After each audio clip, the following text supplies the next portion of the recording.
এদিকে করুণ ছবি ফরাক্কা বিডিও অফিস চত্বরে প্রতিবন্ধী মহিলা শুনানিতে হাজির হলেন।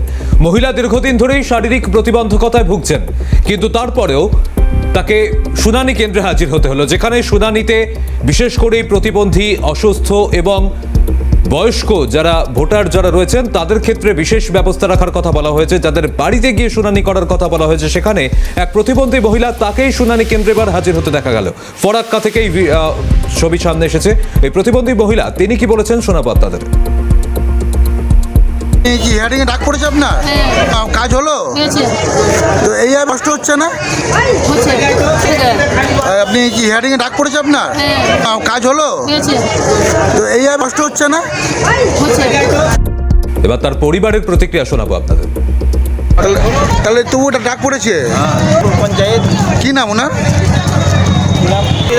হ্যাঁ, চৌধুরী।